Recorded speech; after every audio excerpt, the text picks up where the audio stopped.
নিতাই গৌরী সীতানাথ প্রেমানন্দে একবারে হরি হরি বলো।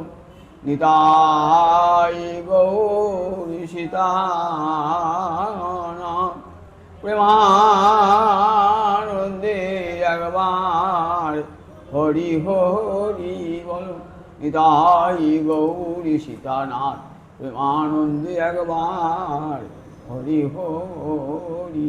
সমবেত ভক্তবৃন্দের চরণে আমার কোটি কোটি দণ্ডবত প্রণিপাত। আজ 25শে বৈশাখ, বিশ্বকবি, পৃথিবীর কবি, কবিগুরু রবীন্দ্রনাথের আজ জন্মদিন। 1268 বঙ্গাব্দের 25শে বৈশাখ তার আবির্ভাব। যদি কেউ বলেন যে ভাগবতের আসরে রবীন্দ্রনাথ কেন, রবীন্দ্রনাথ ভাগবতের আসরে প্রাসঙ্গিক। রবীন্দ্রনাথ নিজে ভক্ত কবি, বৈষ্ণব কবি ছিলেন।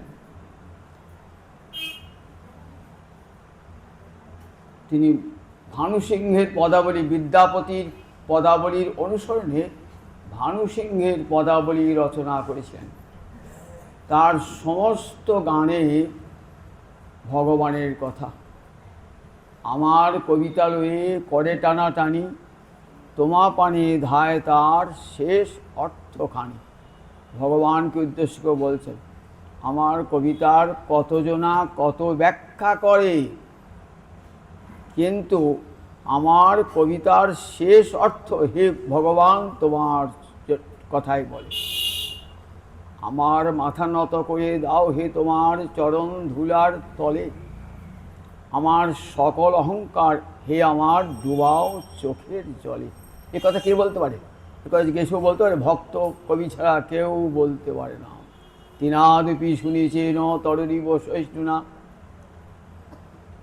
এই কথা দেখুন, বৈষ্ণবের লক্ষণ তো সেই কেমন লক্ষণ। আমার মাথা নত করে দাও হে তোমার চরণ ধুলার তলে, হে ভগবান তোমার চরণ ধুলার তলে যেন আমার মাথাটা নত হয়ে যায়, আমার যত অহংকার সব ধ্বংস হয়ে যাক, চোখের জলে যেন আমি ভাসি।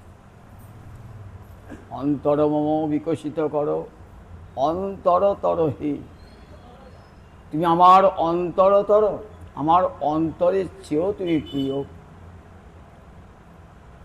তাই আমার অন্তরটিকে আলোকিত করো। যে অন্তর অন্ধকার হয়ে রয়েছে,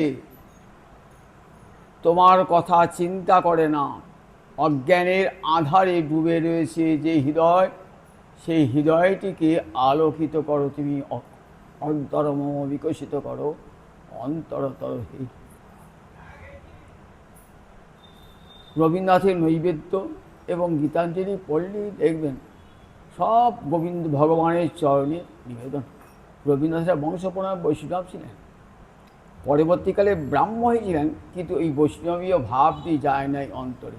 তাই সকল কবিতার মধ্যে একটা বৈষ্ণবীয় ভক্তির ধারা সব অনুসৃত হয়েছে দেখতে পাই।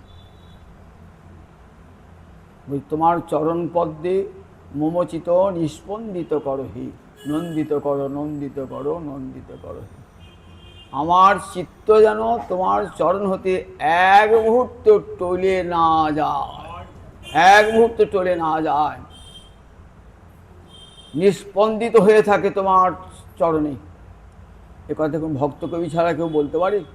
ভক্ত কবি ছাড়া নিজেকে কেমন করে সম্পূর্ণভাবে আত্মবিসর্জন দিয়েছেন। খেয়া কাব্যে কৃপণ বলে একটা কবিতা আছে, সেখানে রবীন্দ্রনাথ দেখাচ্ছেন আমরা ভগবানের কাছে কত চাই। ধন দাও, দৌলত দাও, টাকা দাও, পয়সা দাও, অর্থ দাও, যশ দাও, বিনিময়ে ভগবানকে কিছুই দিই না। গীতাঞ্জলিটা ইংরেজিতে অনুবাদ করে রবীন্দ্রনাথ নোবেল পুরস্কার পেয়েছিলেন। সেই গীতাঞ্জলি পাঠে সারা বিশ্ব মুগ্ধ হয়ে গেছিল। শুধু ভারতবর্ষ নয়, পাশ্চাত্য দেশের কবি, জ্ঞানী, বিদ্বান তারাও পর্যন্ত মুক্ত হয়ে গেছে। সেখানে একটি কবিতা ইংরাজিতে আছে, পড়ে অনুবাদ করেছেন গীতাঞ্জলিতে। একদিন একটা ভিখারি রাস্তায় গান করতে করতে যাচ্ছে, এক ঝোলাটি সম্বল আর একটি খঞ্জনি, গান গাইতে গাইতে যাচ্ছে। কিছু দূর গিয়ে দিল একটা সোনার রথ গ্রাম দিয়ে চলেছে। সোনার রথ গ্রামে, গ্রামে তো গরুর গাড়ি চলে, সোনার রথ, সোনার রথে আসবে কে? রাজা আসছেন, বিশ্বের রাজা আসছেন সোনার রথে চলে। রাজদর্শন ভগবত দর্শনের সমান। আজ আমার কি শুভ দিন, আজ রাজ দর্শন হবে। শুধু তাই নয়, আমার সব অভাব মিটে যাবে, আমাকে আর ভিক্ষা করতে হবে না। রথ এগিয়ে আসছে, এক পাশে দাঁড়িয়ে আছেন। রথটি এলো, ভাবলেন ভিখারি যে দুপাশে বোধহয় মণিমুক্তা ছড়াতে ছড়াতে রাজা আসবেন। রাজা রানী যখন আসেন দুপাশে মণিমুক্ত ছড়াতে ছড়াতে আসেন, আমি সেগুলি কুড়িয়ে নেব আমার ঝোলাতে, আমাকে আর ভিক্ষা করতে হবে না। এই আশায় বুক বেঁধে দাঁড়িয়ে আছেন। আজ আমার বড় সৌভাগ্যের দিন। রথ কাছে এলো, রাজা নামলেন রথ থেকে নেমে ভিখারির কাছে একটি হাত পাতলেন। অবাক হয়ে গেলেন ভিখারি, আমি রাজার কাছে হাত পাতব, রাজাই আমার কাছে হাত পাতছেন, ঠাট্টা করছেন আমাকে না? অনেকক্ষণ হাত টিপিতে আছে। তখন একটা ভিক্ষা করে পেয়েছিল, চালের দানা তুলে দিলেন হাতে। ভাবলেন যা ভেবেছিলাম তা তো হলো না। ভেবেছিলাম রাজদর্শন হলো, দুপাশে কত মণিমুক্তা আছে কুড়িয়ে নেব, কিন্তু কিছুই তো হলো না। সন্ধ্যাবেলায় বাড়ি ফিরেছেন, ছোট্ট কুটিরে চাল ডাল যা পেয়েছেন সব উবুড় করে ঢেলেছেন। দেখছেন সব চালের দানা, যে চালের দানাটি দিয়েছিলেন না, সেই চালের দানাটি সোনা হয়ে গেছে। তখন বলছে, দিলাম যা রাজ ভিখারি দিয়ে, সোনা হয়ে এলো ফিরে। একটা চালের দানা দিলাম আর সেটি একখণ্ড সোনা হয়ে চলে এলো। যদি সর্বস্ব উজাড় করে দিতাম, আমার জীবনটাই হয়ে যেত স্বর্ণময়। ভগবানকে দান, কিন্তু আমরা ভগবানকে নিই ভগবানের কাছে, ভগবানকে দিতে পারি না। কত বড় ভক্ত কই বলুন দিকে একবার। রবীন্দ্রনাথ, আজ তার সারা বিশ্ব জুড়ে আজ তার জন্মদিন পালিত হচ্ছে, সবাই কবিকে প্রণাম জানাচ্ছেন। আমরাও ভাগবতের প্রারম্ভে কবিচরণে কোটি কোটি প্রণাম জানাই, কোটি কোটি প্রণাম জানাই। এইবার মধ্যযুগে এক বিশিষ্ট কবির কথা শোনাব আপনাদের। চৈতন্য চরিতামৃত রচয়িতা, যার চৈতন্য চরিতামৃত রচনা শেষ হয়েছিল কবে? শাকে সিন্ধগ্নি বাণেন্দ্র জ্যৈষ্ঠে বৃন্দাবনান্তরে সূর্যন্নী অসিত পঞ্চম্যাং গ্রন্থ অয়ং পূর্ণতাঙ্গত। শাকে সিন্ধগ্নি বাণেন্দ্র, অঙ্ক গুনতে হয় কোন দিক থেকে? বাঁ দিক থেকে গুনতে হয়।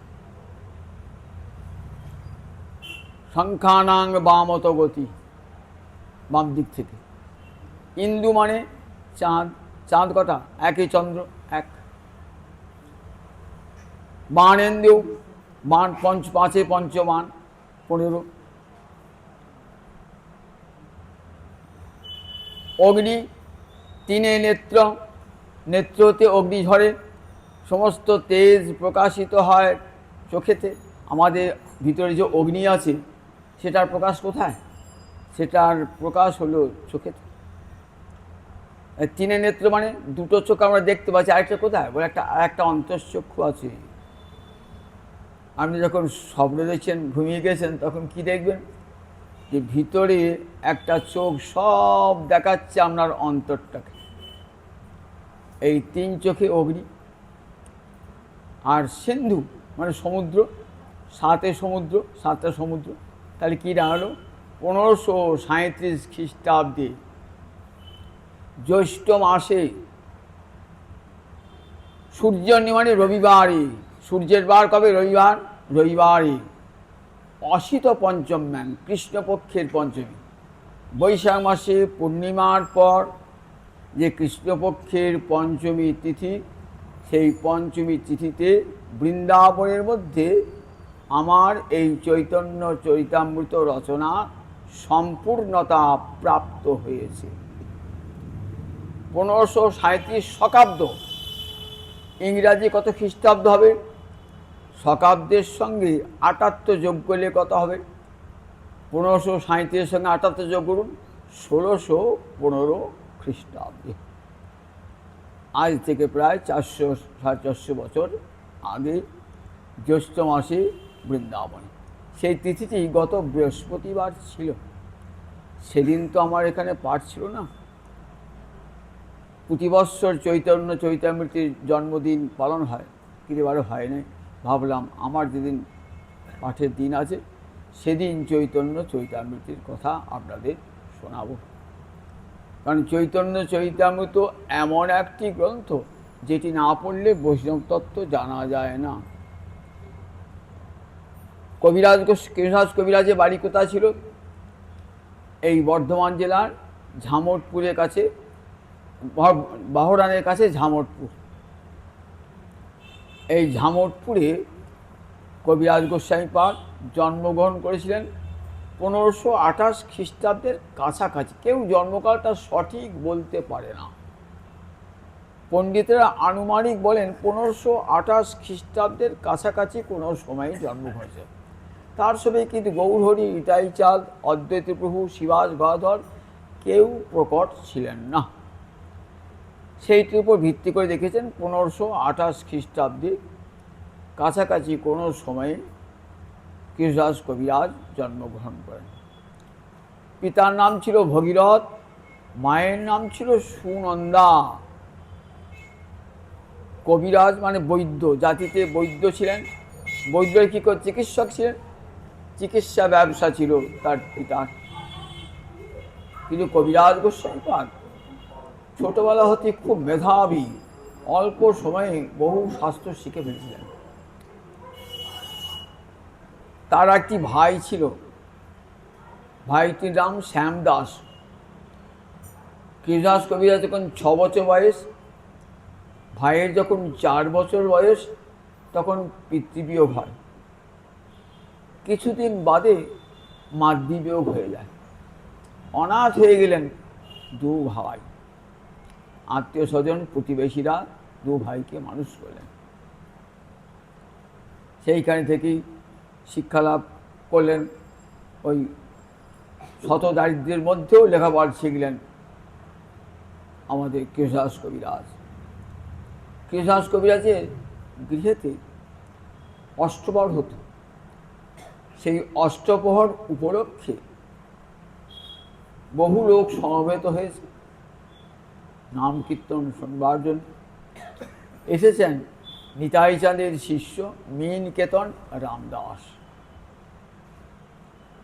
নিতাই চাঁদের মতনই পাগল, কখনো লাফাচ্ছেন, কখনো কাঁদছেন, কখনো হাসছেন, কখনো কারো পিঠে চাবড়িয়ে দিচ্ছেন, উন্মাদের মতো।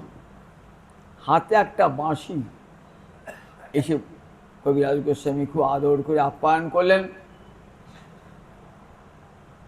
পূজা আচার করছিলেন যিনি গুডান্নব মিশ্র বলেন এক পুরোহিত। তিনি কোনো সম্মান দান করলেন না, সম্ভাষণ করলেন না।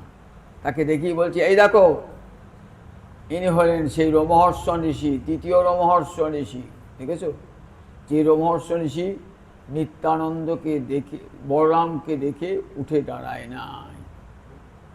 এই দেখো, এই তারই চর, তারই দূত, এই প্রতিনিধি, এই গুণান্নব মিশ্র। গুণান্নব মিশ্র কিছু বললেন না। নাম সংকীর্তন হয়ে গেছে। ভাই শ্যামদাসের সঙ্গে তর্ক বাঁধলেন। ভাই শ্যামদাস বলছেন, আমি গৌরহরিকে মানি, নিত্যানন্দকে মানি না। বলেন, সে কি? দুই ভাই এক তনু, সমান প্রকাশ। গৌরহরি আর নিতাই চাঁদ দুই ভাই এক তনু, সমান প্রকাশ। আর তুমি বলছো আমি নিত্যানন্দকে মানি না। আধখানা মানো আর আধখানা মানো না। দুজনকে না মানলে সে হয় পাষণ্ড, আর একজনকে মানিয়া একজনকে না মানে তাকে বলে ভণ্ড। নিত্যানন্দের নিন্দা শুনে মিনকেতন রামদাস মাসিটা ভেঙে দিয়ে পালাবে। কবিরাজ গোস্বামী মনে খুব বড় ব্যথা পেলেন। আমার গৃহে বৈষ্ণব অতিথি, পরম ভাগবত বৈষ্ণব অতিথি, তিনি অপমানিত হলেন, ভাইকে ভর্ৎসনা করলেন। এখানে লিখেছেন, সেই রাত্রি ভাইয়ের সর্বনাশ হলো। কি সর্বনাশ হলো তার কোনো উল্লেখ নেই। খুব মনে ব্যথিত হলেন, জলস্পর্শ করলেন না। রাত্রি তত্ত্বনে বিষণ্ণ মনে শুয়ে আছেন যে আমার গৃহে ভক্ত বৈষ্ণব অপমানিত হয়ে গেল, আমার ভাই অপমান করলো, এই গৃহে আর থাকবো না, ভাইয়ের কাছে আর থাকবো না। মনে মনে ভাবছেন কোথায় যাই কোথায় যাই। রাত্রিবেলায় দেখছেন নিতাই চাঁদ এসে দাঁড়িয়েছে। প্রেমে পূর্ণিত নয়ন ঘূর্ণিত চঞ্চল মৃগগতি নিন্দিত। দেখছেন প্রেমে নয়ন ঘুরছে, হরিণের গতিকেও হারিয়ে দেয় এমন করে। প্রকাণ্ড সুবরিত দেহ, কোমল লোচন, কি সুন্দর মুখ, পদ্মের মতো লোচন, অঙ্গ কান্তিতে সব দিক আলোকিত হয়ে গেছে। বলছেন, অয়ে অয়ে কৃষ্ণদাস না করিহ ভয়, বৃন্দাবনে যাহ তাহা সর্বলভ্য। কৃষ্ণদাস, তুমি ভয় করো না, তুমি বৃন্দাবনে চলে যাও, সেখানে তুমি তোমার যা মনের বাসনা পূরণ হবে, সর্বলভ্য হবে। রাত্রি শেষ যে হলো, ছুটলেন বৃন্দাবনের দিকে। বৃন্দাবনের পথ ঘাট কিছুই চেনেন না, লোককে জিজ্ঞাসা করতে করতে। তখনকার দিনে ট্রেন বাস কিছুই নাই, হাঁটতে হাঁটতে হাঁটতে হাঁটতে যাচ্ছেন বৃন্দাবনে। বৃন্দাবনে গিয়ে পৌঁছে গেলেন, ছয় গোসাই রয়েছেন। জয়রূপ সনাতন ভট্ট রঘুনাথ, শ্রীজীব গোপাল ভট্ট দাস রঘুনাথ।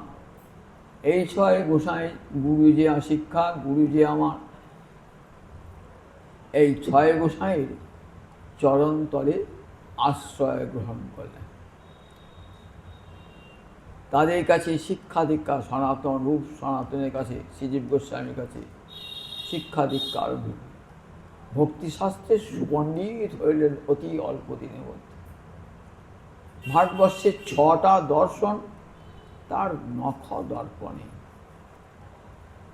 সাংখ্য, পাতঞ্জল, ন্যায়, বৈশেষিক, পূর্বমীমাংসা, উত্তরমীমাংসা, এই 6টা দর্শন অল্প দিনেই অধিগত করলেন। 4ই বেদ অল্প দিনেই অধিগত করলেন। সকল তন্ত্রশাস্ত্র, পুরাণাদি শাস্ত্রের সুপণ্ডিত হয়ে উঠলেন কবিরাজ গোস্বামী খুব অল্প দিনের মধ্যে। এই সময় বৃন্দাবনে যে গোবিন্দ মন্দির, সেই গোবিন্দ মন্দিরে গোবিন্দদেবের কাছে প্রতিদিন পাঠ শোনাতেন হরিদাস পণ্ডিত।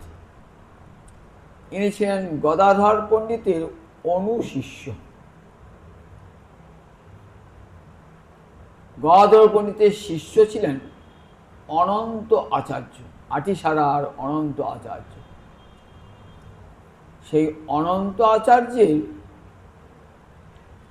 শিষ্য হলেন পণ্ডিত হরিদাস। সভা উজ্জ্বল করে শ্রী বৃন্দাবন দাসের শ্রী চৈতন্য ভাগবত পাঠ করতেন। বৃন্দাবনবাসী বৈষ্ণবেরা তার মুখে চৈতন্যের সমস্ত লীলা শ্রবণ করতেন, খুব আনন্দ পেতেন। চৈতন্য লীলায় ব্যাস বৃন্দাবন দাস। কে বৃন্দাবন দাস? এই দেনুরবাসী নারায়ণীর উচ্ছিষ্ট ভাজন। যে নারায়ণী শিবাসঙ্গনে মহাপ্রভুর চর্বিত তাম্বুল ভোজন করেছেন, তারই গর্ভে জন্মিয়েছিলেন বৃন্দাবন দাস ঠাকুর। সেই বৃন্দাবন থাকতেন কোথায়? দেনু, পুরসুরি, বন্তেশ্বরের কাছে পুরসুরি দেনু। এই দেনুর এখন শ্রীপাঠ আছে, সুযোগ হলে দেখে আসবেন সেখানে। ওইখানে বসে বৃন্দাবন দাস চৈতন্য ভাগবত রচনা করেছেন 3টি খণ্ডে, আদি মধ্য অন্তলীলায়। সেখানে মহাপ্রভু সব লীলা বর্ণনা করেছেন, কিন্তু অন্তিম লীলা বর্ণিত হয় নাই। নিত্যানন্দ লীলা বর্ণনে হইল আবেশ, চৈতন্যের শেষ লীলা রহিল অবশেষ। চৈতন্যের শেষ লীলা রহিল অবশেষ। নিতাই চাঁদ নিজের গুরু তো, নিতাই চাঁদকে, বৃন্দাবন দাসকে নিতাই চাঁদ নিজ তার কর্ণে মন্ত্র দিয়েছেন নিজে সাক্ষাৎ। তাই নিতাই নিজের গুরুর মহিমা দেখবেন চৈতন্য ভাগবত পড়তে পড়তে দেখবেন প্রায় অধ্যায়তে নিতাই চাঁদের বর্ণনা, নিতাই চাঁদের বর্ণনা। এমন গুরুর কথা, ধরণী ধরেন্দ্র নিতাই চাঁদের উপর তার এত ভরসা, তারই কৃপায় লিখছি চৈতন্য ভাগবত। কত সুন্দর, সহজ সরল বাংলা পয়ারি। ঠিক কৃত্তিবাসী রামায়ণ, কাশিদাসী মহাভারতীর মতো।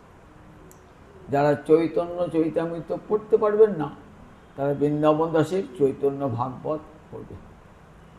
খুব সহজ সরল ভাষায় চৈতন্যের লীলা বর্ণিত হয়েছে।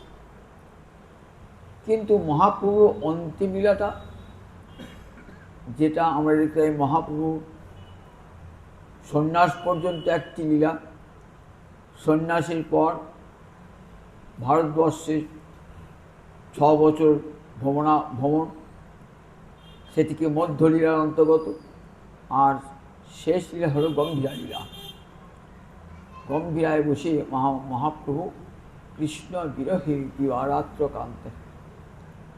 কাহা যাও কাহা পাও সো মুরলী বদন, ওগো সর্বদামোদর, ওগো রাম রায়, বলে দাও কোথায় গেলে কৃষ্ণ বাবু, কোথায় গেলে কৃষ্ণ বাবু, দিবারাত্র নয়ন জলে ভাসে। আর রাধারানী ভাবে বিভাবিত তো নয়ন জলে ভাসতেন, আর গম্ভীরার দেওয়ালে মুখটা ঘষতেন, রক্তারক্তি হয়ে যেত।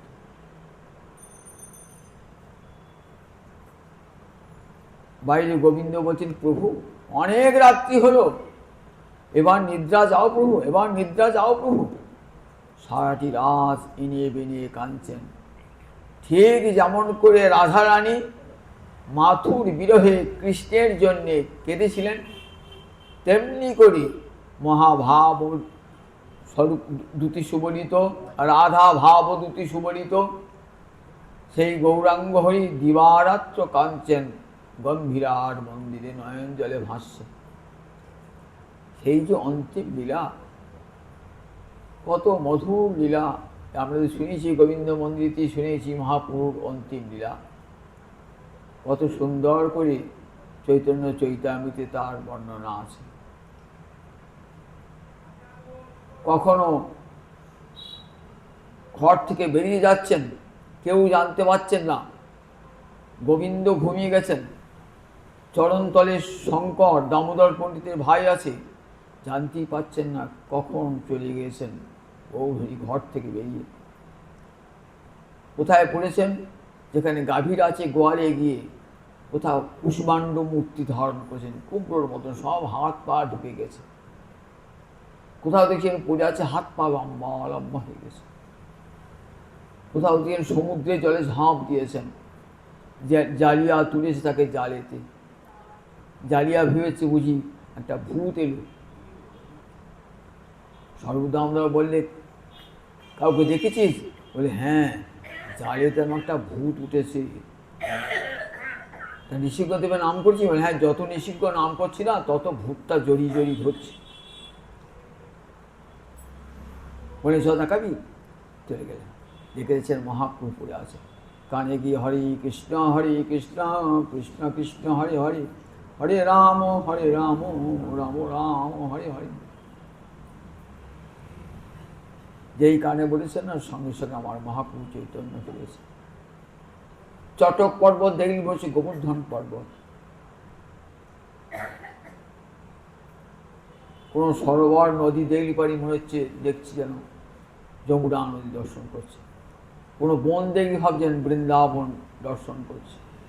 ভাবের আবেশে এমন হয়েছে, সেই লীলা এত মধুর লীলা, সেই লীলা শুনতে ইচ্ছা কাদের? ব্রজবাসী বৈষ্ণবদের শুনতে খুব ইচ্ছা। তারা শুনেছেন কার কাছে? রঘুনাথ দাস গোস্বামী মুখে। মহাপ্রভু যখন অপ্রকট হয়ে গেলেন, তখন রঘুনাথ কোথায় গেলেন? তখন রঘুনাথ আর পুরী ধামে থাকলেন না। হা গৌর বলে কাঁদতে কাঁদতে বৃন্দাবনে গোবর্ধন পর্বতের চূড়ায় উঠে আমি আমার দেহপাত ঘটাবো, আর এ দেহ রাখবো না, গৌর হরি ভজনবিহীন জীবন আমি আর রাখবো না। আমার প্রাণের গৌর হরি নাই। কাঁদতে কাঁদতে চলেছেন রঘুনাথ দাস গোস্বামী। থাকতে তো সবসময় মহাপ্রভুর কাছে রঘুনাথ দাস গোস্বামী।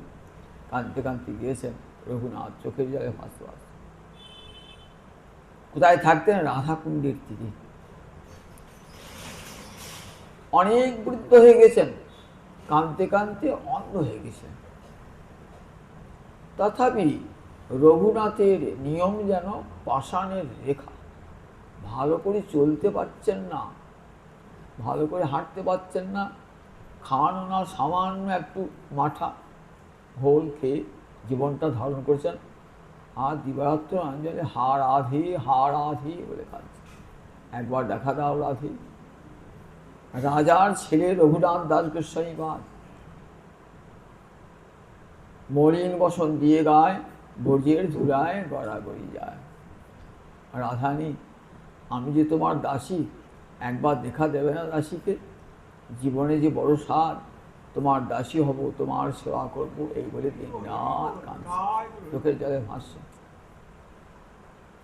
অনেক বৃদ্ধ হয়ে গেছেন, তবু যা নিয়ম সেটি পালন করবেন রাধাকুণ্ডের তীরে বসে। আপনাকে দেখতে পাবেন রঘুনাথ দাস গোস্বামী গাড়ি রয়েছে ঠিক রাধাকুণ্ডের তীরেতে। কবিরাজ গোস্বামী তখন যুবক, 22-23 বছর যুবক। গোস্বামীরা বললেন, দেখো তুমি থাকবে রঘুনাথ দাস গোস্বামীর কাছে। বৃদ্ধ হয়েছেন, পরবশ হয়েছেন, ভালো করে চোখে দেখতে পার না, তুমি তার সেবা করবে। খুব আনন্দ হল। এইখানে বসে বসে কৃষ্ণদাস কবিরাজ শুনতেন মহাপ্রভুর অন্তিম লীলা। কারণ রঘুনাথ সচক্ষে দেখেছেন তো, সবাই অন্তিম লীলাগুলি সব শুনতেন, গান করে করে বলতেন সেই অন্তিম লীলা। মহাপ্রভু চোখের জলে ভাসতেন আর মহাপ্রভু অন্তিম লীলা কবিরাজ গোস্বামী সব শুনেছিলেন। তাই ভাবলেন, কে লিখতে পারবে এই মহাপ্রভুর অন্তিম লীলা? বৃন্দাবনে একজন মাত্র পণ্ডিত আছেন তখন। কে? সেই কৃষ্ণদাস কবিরাজ, এই রঘুনাথ দাস গোস্বামী পদে সেবা করেন। কৃষ্ণদাস কবিরাজ সর্বশাস্ত্রে সুপণ্ডিত, আমার বড় কবি। তিনি সংস্কৃত ভাষায় রাধা মাধবের একদিনের লীলা বর্ণনা করে একটা কাব্য রচনা করেছিলেন। কাব্যটির নাম গোবিন্দ লীলামৃতম। সেই কাব্যটি পড়ে বৃন্দাবনবাসী পণ্ডিতরা খুব আনন্দ লাভ করেছিলেন। একদিনের লীলা, নিশান্ত লীলা হতে একবারে নৈশ লীলা পর্যন্ত অপূর্ব সুন্দর বর্ণনা আছে গোবিন্দ লীলামৃত। আর বিল্বমঙ্গল যিনি অন্ধ হয়ে গিয়েছিলেন, বৃন্দাবনের পথে যাচ্ছেন, যেতে যেতে গোবিন্দ স্তুতি করছেন, কৃষ্ণ বন্দনা করছেন, সঙ্গী সাথীরা লিখে নিচ্ছেন, ভক্তের মুখ দিয়ে বার হচ্ছে তো সেটি কাব্য হয়ে গেল, নাম হয়ে গেল কৃষ্ণ কর্ণামৃতম। কৃষ্ণ কর্ণ, দেখুন আশ্চর্য, এমন সুন্দর শ্লোকও বার হলো, এমন সুন্দর ছন্দও বার হলো, অবাক হতে হয়। কোনো ভাবনা চিন্তা করে নয়, কাঁদতে কাঁদতে যাচ্ছেন কৃষ্ণ বন্দনা করতে করতে। রচনা করলেন বিল্বমঙ্গল কৃষ্ণ কর্ণামৃত। দক্ষিণের ভক্ত বিল্বমঙ্গল কৃষ্ণবেন্যা নদীর তীরে এক ব্রাহ্মণের গৃহে জন্মগ্রহণ করেছিলেন বিল্বমঙ্গল। প্রথম জীবনটি বড় খারাপ ছিল। চিন্তামণি নামে এক বেশ্যার প্রেমে এমন আকৃষ্ট হয়েছিলেন যে পিতৃশ্রাদ্ধের দিনে ঝড় বাদল নদীতে ঝাঁপ দিয়ে নদী পার হয়ে চিন্তামণি গৃহে পৌঁছালেন। চিন্তামণি বললে, দেখো আমার একটা রক্ত মাংসের দেহ, তার জন্য তোমার এত ভালোবাসা, এই দেহটা থাকবে না, কিন্তু যিনি নিত্য কিশোর সেই গোবিন্দ, এই ভালোবাসাটা গোবিন্দ চরণে অর্পণ করো। এই যেন গুরুমন্ত্র হয়ে গেল, গুরুমন্ত্র হয়ে গেল। তাই সত্যি চিন্তামণির মেয়ে গুরু জয়তী বলে, চিন্তামণি আমার গুরু, আমাকে কৃপা করে পথ দেখিয়েছেন, বাস এই জীবনে দিক পরিবর্তন হয়ে গেল। তারপরেও এক মহিলা রূপে আকৃষ্ট হয়েছিলেন, বললেন, ছি ছি আমার এমন ধিকৃত জীবন। বেল গাছের কাঁটা নিয়ে চোখে ফুটিয়েছিলেন, দুটো চোখ অন্ধ হয়ে কৃষ্ণ কাঁদতে কাঁদতে যাচ্ছেন বিল্বমঙ্গল। তখন দেখতে পান না, মুখে বলছেন সেগুলি শোক পণ্ডিত্য। সঙ্গিনী গুরুর কাছে দীক্ষা গ্রহণ করলেন, দীক্ষা গ্রহণ করে কৃষ্ণ ভক্ত হয়ে কৃষ্ণের জন্য কাঁদতে কাঁদতে বৃন্দাবনের পথে যাত্রা করছে। কৃষ্ণ কর্ণামৃতম রচনা করলেন, অপূর্ব কাব্য কৃষ্ণ কর্ণামৃতম। কিন্তু সংস্কৃত ভাষায় তো তার ব্যাখ্যা না জানলে আস্বাদন হবে না। কবিরাজ গোস্বামী পাদ তার টিকা করলেন, একটা খুব বড় করে টিকা, প্রতিটি শ্লোকে। টিকাটির নাম দিলেন সারঙ্গ রঙ্গদা। সারঙ্গ মানে ভ্রমর, ভ্রমরকে রঙ্গদান করেন, অর্থাৎ ভক্ত ভ্রমর আনন্দ পান যে গ্রন্থ পড়ে। টিকাটির নাম দিলেন সারঙ্গ রঙ্গদা। এই বিল্বমঙ্গলের কৃষ্ণকর্ণামৃতে সারঙ্গ রঙ্গদা টিকা আর গোবিন্দ লীলামৃতম রচনা করেছে। তাই পণ্ডিতরা ভাবলেন, এত বড় পণ্ডিত্য আর নাই বৃন্দাবনে। সবাই মিলে, সব বৈষ্ণব, হরিদাস পণ্ডিত তিনি সবার অধ্যক্ষ, এবারে চলো কবিরাজ গোস্বামীর কাছে যাই, তাকে জানাই, নিবেদন জানাই। তখন বয়স কত কবিরাজ গোস্বামী? 80 পেরিয়ে গেছে।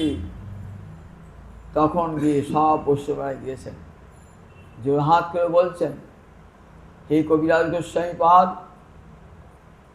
আপনার কাছে আমাদের নিবেদন, চৈতন্যের অন্তিম লীলা আপনি বর্ণনা করুন। আমি তো রঘুনাথ দাস গোস্বামীর মুখে শুনেছেন চৈতন্যের অন্তিম লীলা। বলেন, আমি পারবো কি? এত বয়স হয়েছে, হস্ত হালে মনোবুদ্ধি নাহি হয়েছে, আমার হাত তো কাঁপছে, মন বুদ্ধ স্থির নাই, কি করে লিখব? সব তো ভুল হয়ে যায়, মনে কিছু না হয় স্মরণ, কিছু তো মনে পড়ছে না। 80 বছর বয়সে, বৃদ্ধ বয়সে প্রতিভা মলিন হয়ে যায়, প্রতিভা মলিন হয়ে যায়, স্মরণ থাকে না, মানুষের স্মৃতিশক্তি লোপ পেয়ে যায়, বয়স হলে ভুলে যায় মানুষ। কি করে লিখব? না দেখিয়ে নয়নে, না শুনিয়ে শ্রবণে, চোখে ভালো করে দেখতে পাই না, কানে শুনতে পাই না, কি করে লিখব? তথাপি বৈষ্ণবের অনুরোধ সে তো উপেক্ষা করা যায় না, মাথে পেতে নিলাম। জানি না কতদূর সমর্থ হব, আপনাদের আদেশ আমি শিরোধার্য করে নিলাম। বৈষ্ণবের আদেশ শিরোধার্য করে ভাবছেন, কি করে বৈষ্ণবের আজ্ঞা আমি পালন করব? কি করে আমার মহাপ্রভুর অন্তিম লীলা বর্ণনা করব? আমি শুনেছি রঘুনাথ দাসের মুখে তার অন্তিম লীলা, কিন্তু বর্ণনা করতে গেলে সে তো সময় লাগবে। আমার তার পরমায়ু হয়ে এসেছে, গোনাদিনে পড়েছি, থাকে যদি আয়ু শেষ, বিস্তারিব লীলা শেষ, যদি আমার মহাপ্রভুর কৃপা হয়। মধ্যে লিখছে, যদি আয়ুটা থাকে তবেই লিখব বলে কোথায় চলে গেলেন? মদন মোহনের মন্দিরে। বৃন্দাবনে যারা গিয়েছেন, সনাতন গোস্বামীরা সেবিত মদন মোহন বিগ্রহ দর্শন করেছেন, কাছেই মদন মোহন বিগ্রহ। সেখানে গিয়ে মদন বলছে, হে মদন মোহন, তুমি আমায় কৃপা করো, কেমন করে বৈষ্ণবের আদেশ আমি পালন করব? আমার তো সে সামর্থ্য নয়, বৃত্ত হয়েছি, ভালো করে চলতে পারি না, দেখতে পাই না, শুনতে পাই না, হাতটা কাঁপে, কি করে লিখব? হচ্ছে বৈষ্ণবের আদেশ। প্রণাম জানালেন, মনে মনে প্রার্থনা করছেন। মদন মোহনের গলায় যে মালাটি ছিল না, সেই মালাটি খসে পড়ল।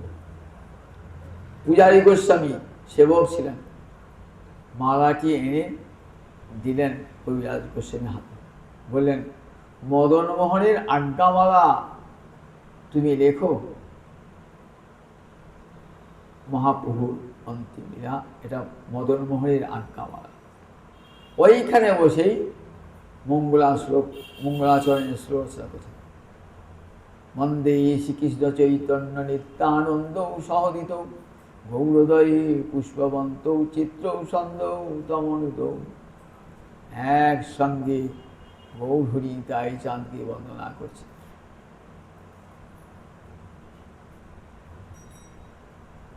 তখন আর অন্তিম কাল হয়ে এসছে, ভাবছেন বৃন্দাবন দাস যা যা করেছে সেগুলি আমি আর বলবো না, বললে কি হবে?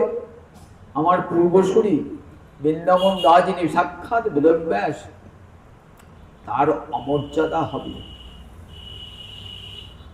বৃন্দাবন সেই চৈতন্য ভগবতের নাম ছিল চৈতন্য মঙ্গল। আরে মুড়ো শুনো সব চৈতন্য মঙ্গল।